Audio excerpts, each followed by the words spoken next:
Well, hello everyone, it's Peter with the Garden Family. It's November 4th here in our Southwest Ohio Zone 6A garden. We've had a wonderful first year in the vegetable garden, and we are looking forward to next year.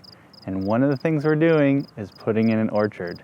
In this video, I'm going to talk about what we are doing to prepare our orchard for planting next spring, talk about some of the challenges that growing fruit trees in our climate can pose, and then discuss the varieties of apple, pear, peach, plum, blueberry, and some other fruit trees that we've specifically chosen, hopefully to do well, right here in Southwest Ohio, Zone 6.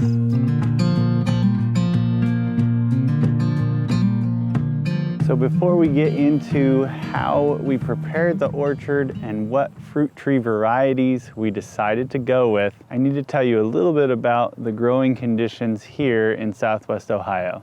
So we're planting zone 6A, so temperatures down to -10 degrees Fahrenheit. And we have relatively long cold winters and relatively long warm and humid summers. We get rainfall throughout the year, and it's slightly wetter in late spring and probably the driest in late summer to early fall. Having more of a continental climate away from the coast does mean that we are prone to significant temperature variations, which when it comes to fruit trees is most important in the late winter and early spring. One of the challenges, especially with the stone fruits, so cherries, peaches, plums, apricots, is that they tend to set on flowers as soon as the weather gets warm, and due to the significant fluctuation in temperatures, sometimes we will get a false spring in March only to go back to freezing temperatures. While these trees will survive in our Zone 6 climate, the question will be whether the fruit buds will survive. If you get flowers and then a subsequent freeze, you tend to not get fruit that year. So that's one of the things we'll talk about in picking varieties to combat against that and hopefully minimize the number of years where we don't have fruit on our stone fruits. Another thing you're going to see when choosing fruit tree varieties is the number of chill hours required for the tree to fully reset its annual cycle and come into a new year. Chill hours are generally defined as hours below 45 degrees Fahrenheit, and here we have approximately 1,200 chill hours, which is a relatively large amount. So generally we don't need to worry too much about the number of chill hours required.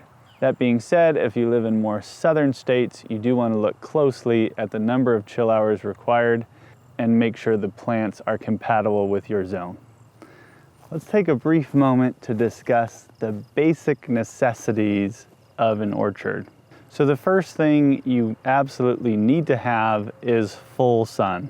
Full sun is defined as 6 to 8 hours of direct sunlight per day, and pretty much all fruit trees require full sun, with the exception of possibly some Japanese plums or pawpaws, but even then, once mature, will produce better in full sun. The next thing you're going to need to make sure that you have in your orchard is adequate drainage. As a general rule, fruit trees do not like wet feet. They like well-drained, fertile soil. So if you live in a place with clay soil like we do here in Ohio, planting them on raised beds or berms will allow for that drainage. And the last thing that's important, especially here in our growing zone, is making sure that your orchard is not in a depression and is slightly raised from the surrounding terrain. The reason that's important is cold air is more dense than warm air, and so cold air tends to go downhill towards low-lying areas. So if the site you pick for your orchard is more in a depression, you're going to be more likely to get frosts in the spring that could kill the fruit buds on your trees.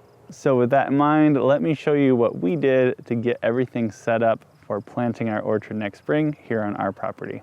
So remember, the first thing was full sun, and definitely we are in full sun here.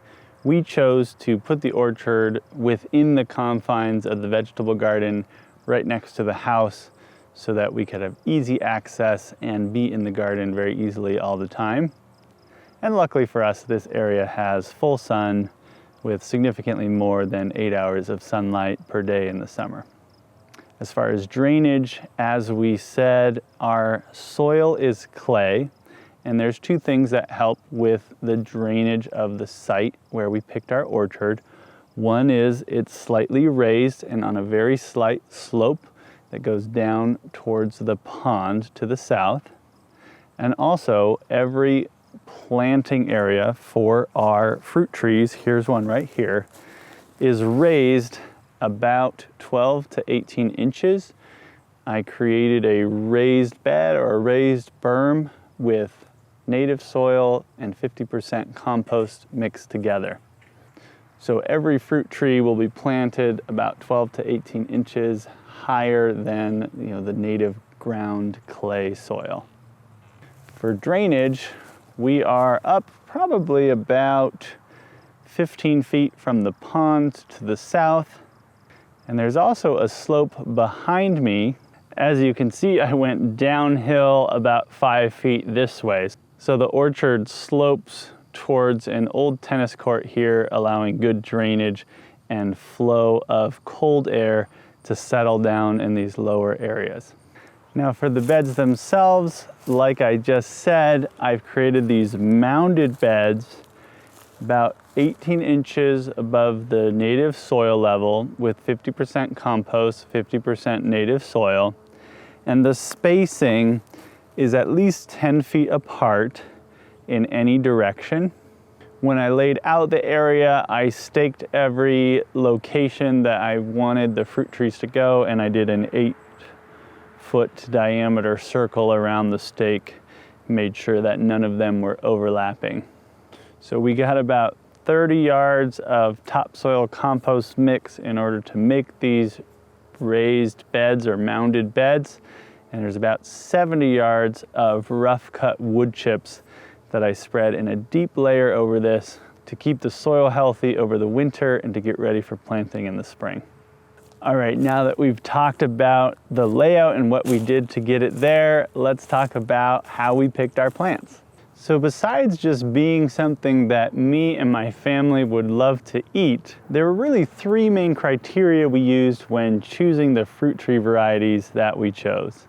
So the first we already discussed briefly, and that is in the stone fruits, we chose bud hardy varieties whenever possible. These are varieties that either bud out later in the season to avoid late frosts, or have more cold resistant buds and flowers. So after bud hardiness, it was disease resistance. With our humid summers and frequent rain, we do have a much higher incidence of bacterial and fungal diseases than in areas on the western part of the United States where the summers tend to be dry. So with that in mind, we picked varieties that have relatively good disease resistance to minimize the chance of losing a crop or an entire tree due to disease. And one of the last criteria we use to pick our fruits is just the timing of the fruit. We tried to prioritize picking varieties that would get us fruit starting in the early part of the summer and then taking us sequentially and relatively evenly all the way up into fall. So let's go ahead and talk about the specific varieties that we chose for our orchard. All right, so let's discuss what varieties we ultimately chose, and we're gonna start with apples. Apples do relatively well in our climate. They are very cold hardy and they tend to wake up from dormancy later in the season, so you don't have to deal with bud kill from late frosts like you do with the stone fruit. That being said, they are susceptible to many diseases, so we did prioritize disease resistance in the apple varieties that we picked. We currently have 7 apple trees planted. 3 are mature trees that are already producing fruit. And after a pretty extensive pruning job, we did get a great harvest of apples this late summer, early fall. And we planted 4 other plants, including this one right here, this spring, and we'll be planting 3 additional ones next spring. Of the 4 we already planted, this one right here is an enterprise apple. It's a lighter red apple that's hardy in zones 4 through 7. It requires 800 chill hours. It's extremely disease resistant to apple scab, cedar apple rust, and fire blight, and moderately resistant to powdery mildew. It has a mid to late bloom time and ripens in October. We really liked the look of this apple. Obviously haven't tasted it yet, and we also liked the fruit timing being a little bit later as it went with the other apple trees that we picked. So the next apple tree right here that we picked is a Golden Delicious. In retrospect, I probably would have picked a different apple because the mature apple trees on our property are a Golden Delicious type apple, but we didn't know that at the time we picked this tree. Golden Delicious is a classic yellow fruited apple. It does have less disease resistance than the other varieties we picked, but it's one of the most consistent pollinizers. It's hardy in zones 4 through 9, has a mid-bloom time, and requires 800 chill hours. Golden Delicious gives us fruit in late September. So the next apple we picked is a Stark Spur Arkansas Black. This is a deep crimson apple. It stores very well. It has excellent disease resistance to apple scab, fire blight, and cedar apple rust. It's hardy in zones 4 through 8 and also requires 800 chill hours. It has a mid to late bloom time and ripens in October. Only downside with this particular apple is it's triploid, meaning it actually has 3 sets of chromosomes instead of 2, and that makes it unable to be a pollinizer for the other apple trees. So for us, having 10 apple trees in our orchard, that should not be a problem. But if you just had 2, for example, it would not be a good choice because it couldn't pollinate your other apple tree. So the next apple we chose is a Pristine. It is a yellow apple with some pink shoulders. Pristine is also disease resistant to apple scab, powdery mildew, fire blight, and cedar apple rust. It's slightly less hardy than the other varieties, hardy to zones 5 through 8, and also requires about 800 chill hours. This apple tree has a mid-bloom time and ripens pretty early in mid-July. We really liked that this apple ripened in July, significantly before most other apple trees. So for the 3 apple trees that we're getting next spring, one of the things we looked at was ripening time, but also we didn't have very many just fresh eating apples, sort of the Honeycrisp style that the kids really like. So we wanted to prioritize that taste. You can see one of the apple trees of the 4 here, and then the other 3 are gonna go in this line. And the first of the new 3 is a Sansa apple. Sansa has moderate disease resistance to fire blight, powdery mildew, and scab, and is very disease resistant to cedar apple rust. It's a relatively early apple that ripens in late August or early September. It's hardy in zones 4 through 8, but it being a relatively new apple, the number of chill hours hasn't been established, but we should get plenty here. It's an excellent fresh eating apple, but doesn't store very long. The next apple we picked is Dayton, which is another fresh eating, tart, sweet style apple. Dayton is resistant to fire blight, powdery mildew, and apple scab, but is susceptible to apple rust. It's hardy in zones 5 through 8, and again, the chill hours haven't been established yet. It also ripens relatively early in mid-August. Dayton has an attractive red color. It's great for fresh eating, but also doesn't store that well. That being said, the kids go through a lot of apples, so I think we'll be okay. And the last one is Crimson Topaz. It's another fresh eating apple. It has a similar taste profile as Honeycrisp. It's resistant to powdery mildew and apple scab, but can be susceptible to apple rust. It's hardy in zones 5 through 8, and again, the chill hours have not yet been determined. Crimson Topaz ripens in October and can store for 1 to 3 months. So it's a nice fresh eating apple, but we can also store it in the cellar and should have apples kind of up to December-ish time frame. All right, the next group of fruit trees we're planting are pears, both traditional and Asian pears. Pears also do pretty well here, are actually more disease resistant than apples in most regards, but can be pretty susceptible to fire blight. We wanted a mixture of both the Asian style pears and the traditional pears, and we prioritized fire blight resistance in our trees. For our first pear, we chose a Seckel pear. This is a smaller, red-colored pear that has superior fire blight resistance. It's hardy in zones 5 through 8 and requires 600 chill hours. It ripens in late August or early September. Now for our second standard pear, we chose Harrow Crisp. We also chose this for its excellent fire blight resistance. It's hardy in zones 4 through 8, and as a newer variety, the chill hours have yet to be determined. It ripens in mid-September and is a good cross-pollinator with Seckel. For the Asian pear varieties, the first variety we chose is Olympic. We liked the relatively large fruit size and excellent taste description, as well as its fire blight resistance. The nursery did mention requiring fruit thinning to avoid limb break due to the large size of the fruit. It's hardy in zones 4 through 8 and requires 800 chill hours. It ripens in early to mid-October. Olympic sounds like a great Asian pear, only downside it does require a cross-pollinator, but that's why we chose a second Asian pear for our orchard. For our second Asian pear, we chose Yonashi. Yonashi is partially self-fertile, but has better yields with cross-pollination. It is a good storage pear and can store for up to 4 months. It's resistant to both fire blight and Pseudomonas, and it's hardy in zones 5 through 8, but as a relatively new variety, the chill hours are yet to be known. Yonashi ripens in mid-September. Peaches are more challenging to grow here in Southwest Ohio, and the main reason is losing your crop to late frosts. So for peaches, we mostly chose them based on bud hardiness as well as ripening time. So for our first peach, we chose the gold standard of peaches, Red Haven.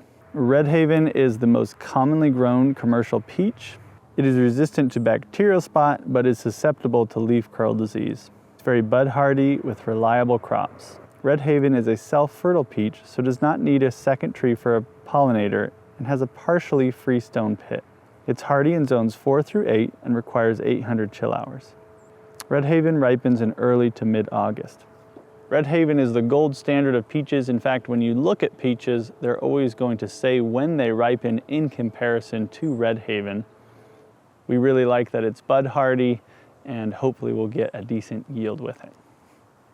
For our second peach, we chose Intrepid. It's also a bud hardy peach that ripens 14 days after Red Haven. It's very resistant to bacterial spot and is hardy in zones 4 through 8.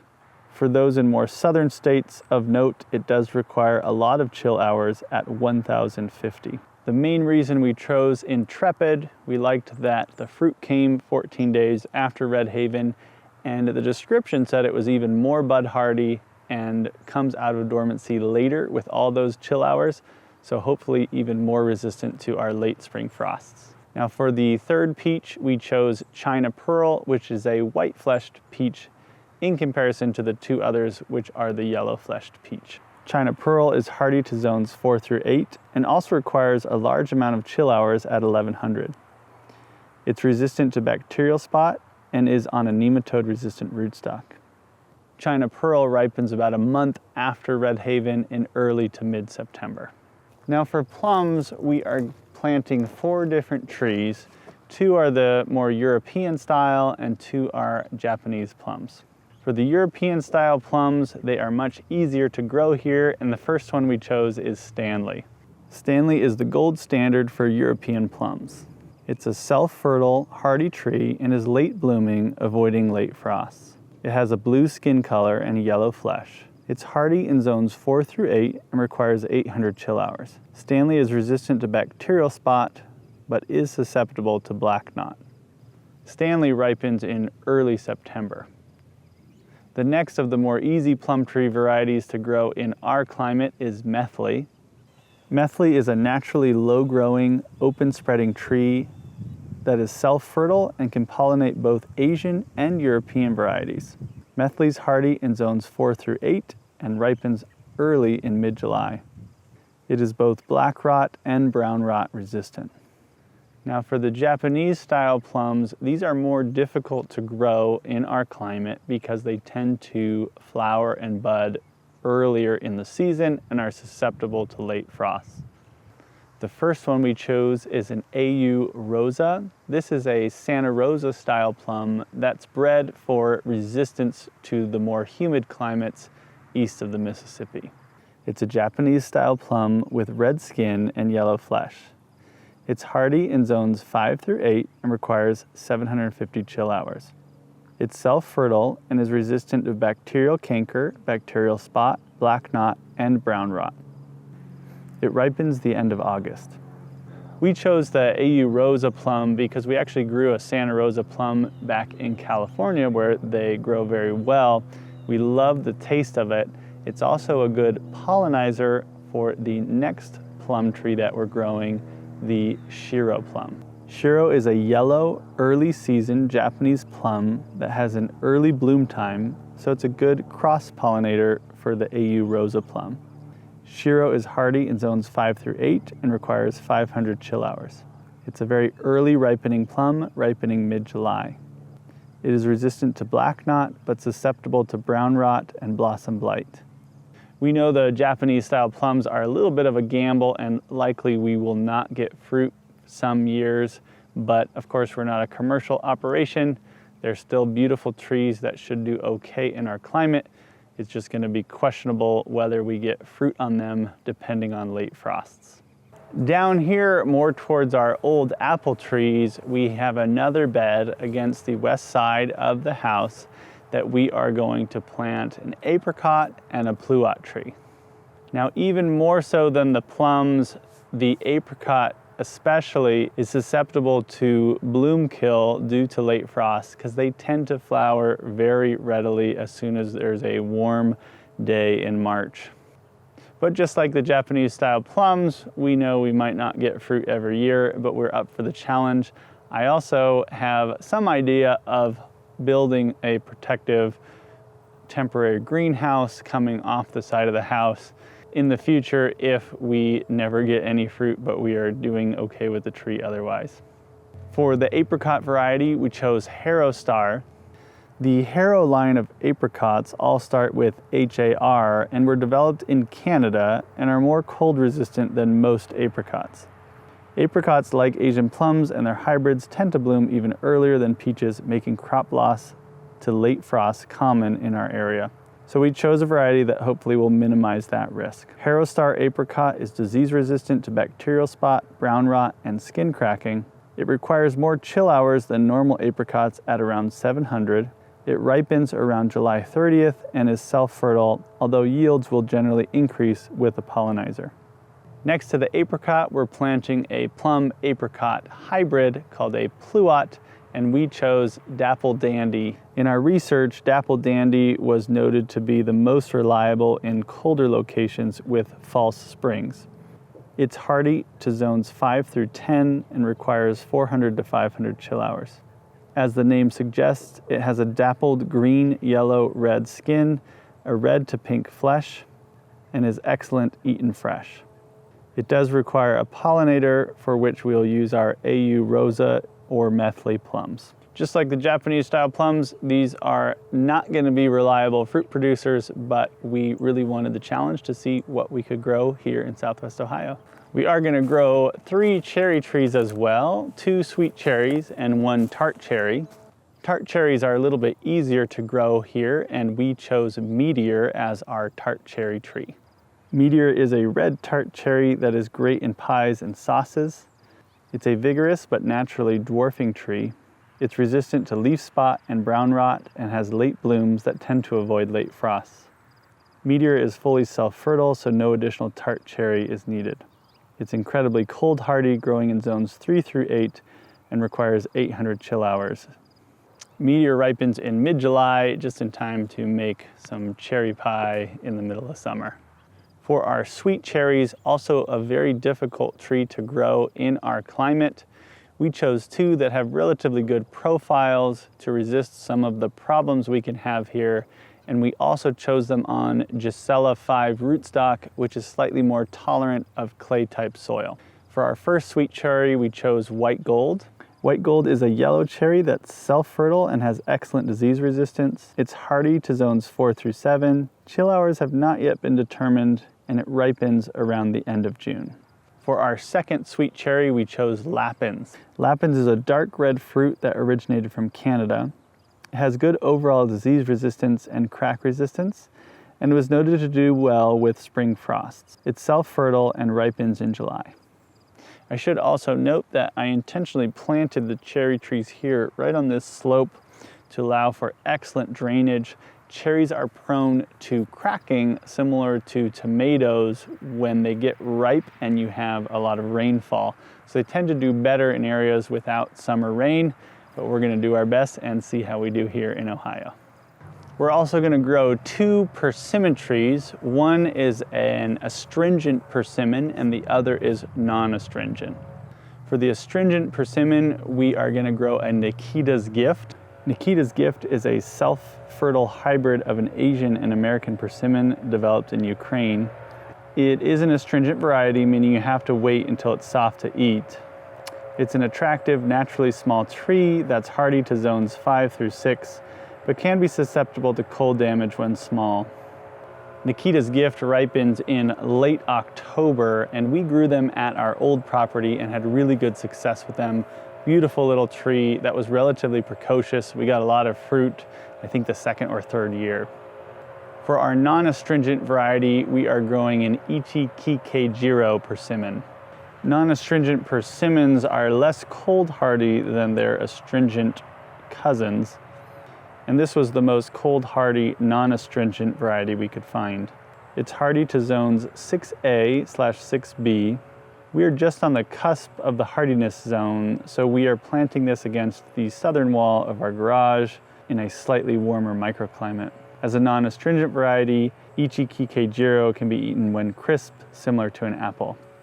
At least with the Nikita's Gift that we had, we did not have any trouble with it coming out of dormancy early. It actually came out of dormancy relatively late. More the issue is just the maximum cold it and the rootstock can withstand. So that's why we're putting it here against the south side of the house, which should be slightly warmer on average than another location. If this was a stone fruit, you might want to try to avoid that because likely it will warm up somewhat early and can induce flowering early, but we're less likely to have that problem with the persimmons. Now, for blueberry varieties, you have an option of a southern or a northern high bush. The southern high bush requires less chill hours and is less hardy than the northern high bush. So where we are, we went with northern high bush blueberries. Our main priority with the 6 blueberry plants that we planted was to have them ripen sequentially over a long period of time. So with that in mind, here's the varieties we chose. So starting with the earliest ripening variety, Sweetheart. Sweetheart will begin ripening in early June and generally is ripe for approximately 3 weeks. One of the great things about Sweetheart is as an early variety, it will put out fruit in early June, but often will get a second set of fruit in late August up until your first frost. The next variety we chose was Spartan, and Spartan begins ripening in early July. Blue Crop and Blue Ray are the next 2 varieties, and they begin ripening in late July and early August, respectively. The last 2 varieties we chose are Legacy and Elliott. Legacy begins ripening approximately mid-August, whereas Elliott is a late season variety ripening in early September, all the way up until your first frost. The other berries that we are growing are raspberries, and the main thing we chose for the raspberries is we wanted to make sure that they grew on first-year canes, also called primo-canes. So the varieties we chose are considered primo-cane fruiting varieties. The 2 varieties that we grew are Caroline and Prelude. Both of these varieties will begin ripening in early July on the florocane, or the second-year canes from last year's growth. Once those are spent by early August, they can be cut back, and the new growth that grows that year will then ripen at the end of the season, starting approximately mid-September, and we're actually still have ripe fruit on the plants as of now in November. Some varieties of raspberries are only florocane producing, meaning you only get that early season fruit and you don't get the late season fruit that the primocane fruiting varieties give you. Those are all the plants that we currently have ordered. We do have a few more spots. We are considering a jujube. If anyone's grown a jujube and has good success with it, let us know in the comments which varieties you grew. We are considering a Li and Lang jujube, but we still have to do a little bit more research. Now, while we have looked at a lot of reputable sources and put a lot of time into researching the varieties that we are choosing, of course, we haven't grown them yet, so I wouldn't consider myself an expert in these varieties, nor would I consider myself an expert orchardist at this point in my gardening career. But like many of you watching, this is a journey that I'm excited to go on, and I'm happy to document both the things that go well and the things that don't go well so we can learn together. If you made it this far and enjoyed the video, I'd appreciate it if you hit that like button, and if you are not a subscriber, consider subscribing. Our next orchard update is going to be in spring after we've planted our plants. I'm super excited, and I hope that you all will come along on this journey and see how this turns out with me. If you have any questions, leave them in the comments below. I'm happy to answer them. Happy gardening, everyone.